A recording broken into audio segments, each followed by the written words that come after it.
Hello, everyone, and welcome to another episode of Founders Grid, sponsored by Nerdy. Today we have Raymon Ray. Raymon is the founder at smarthustle.com. Raymon, welcome to the show. Thank you so much for having me. It's exciting to be here. Anytime I get the chance to share with others and learn from others, you're the host, I'm excited. So thank you for having me. Appreciate it. So let's, for the audience, what you've been doing at smarthustle.com, and then we'll get down to Yeah, in summary, I do two broad things. On one hand, I have a community of thousands and thousands of business owners and entrepreneurs who I inspire and educate on a daily basis through a lot of my social channels, through smarthustle.com, and et cetera. So we provide great content and insight. That's what we do on one hand. On the other hand, we work with very large brands and help them enhance their credibility and authenticity. So many times they ask us to produce content for them. Many times they ask me to speak or host event for them.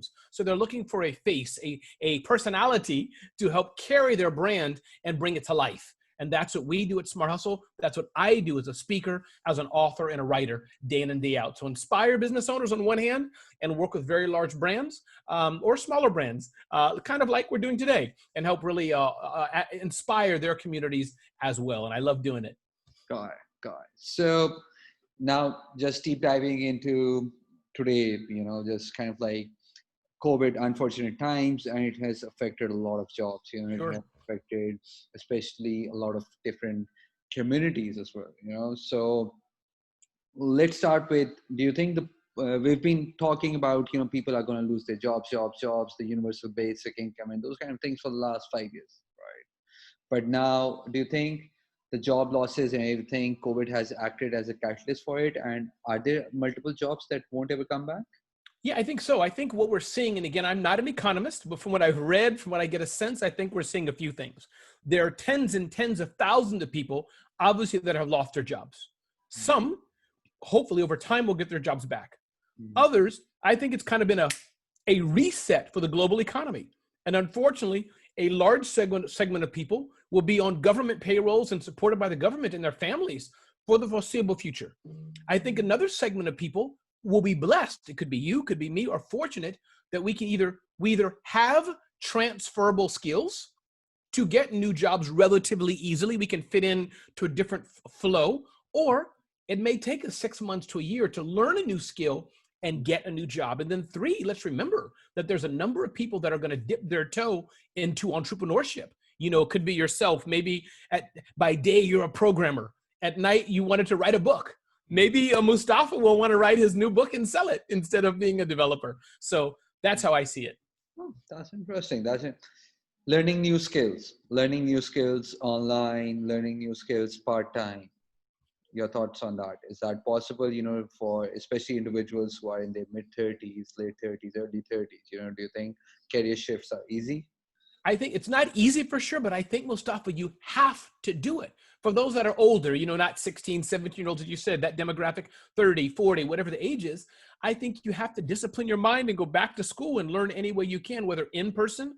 But I think clearly you're going to see more and more providers, people who could be yourself, providing these online services to train people. And I would say equally important to the training, the certification. It sounds weird, but let's be frank. Companies, when you have 10,000 applications, you need to know who's certified, because that short circuits your hiring process, which you probably know more about than I do, but that's what my guess is.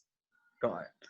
So now coming back to, since we're big advocates of remote work, right? So during COVID, as a founder needs to wear multiple hats, keeping the team motivated, creating content, sales, marketing, So what 3 productivity hacks you've been using at your end to maneuver through the day? Sure. One is I'm very focused on keeping control of my calendar, and my calendar not keeping control of me. So that's one. And to that point, for example, I keep Mondays and Fridays a day that I probably don't book many appointments, and keep my appointments to Tuesday, Wednesday, Thursday. That's one.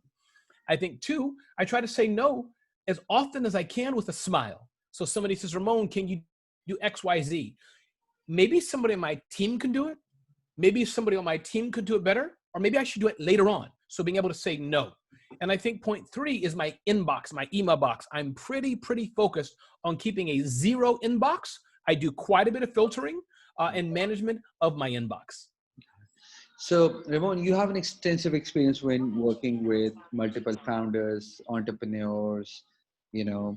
So, what advice would you give to young entrepreneurs that just started before the pandemic or are being forced to become entrepreneurs during the pandemic? Or, what advice to these young, not the ones that are seasoned, Sure. but the young ones? What are 3 to 5 pieces of advice you would give to them? Yeah. How do we go by it?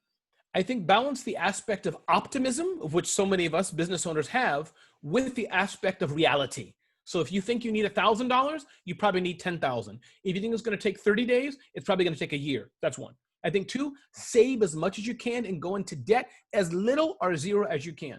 Remember the fundamentals of good character, hard work, and being the best at something are critical assets. Another thing, remember your network. Your network is essential. Who you connect with and who they know that they know is very helpful. So those are a few things I can think of. And also, as we've heard many times possibly, don't try to be where the puck, the hockey puck as it were, or the cricket ball, soccer ball, football, whatever you want. Don't try to be where that is. Be where it's going. That will keep you far. So last question.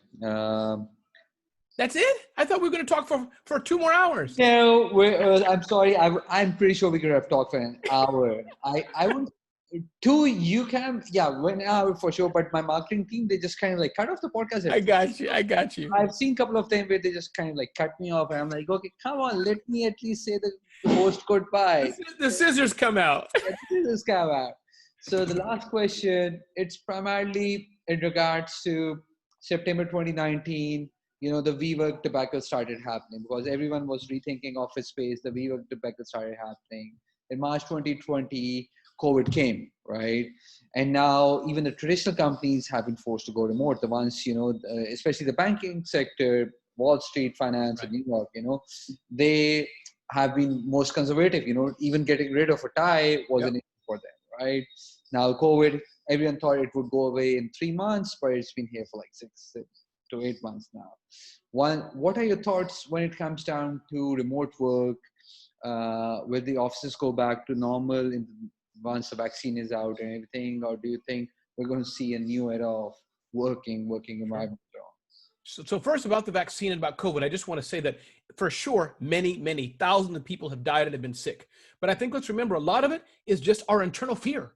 A lot of it's, we're afraid of what we don't know. So I just want to put that aside that, that a lot of it is a mixture of the reality of people being sick and dying, but some is just the hype of the fear. So that's my opinion.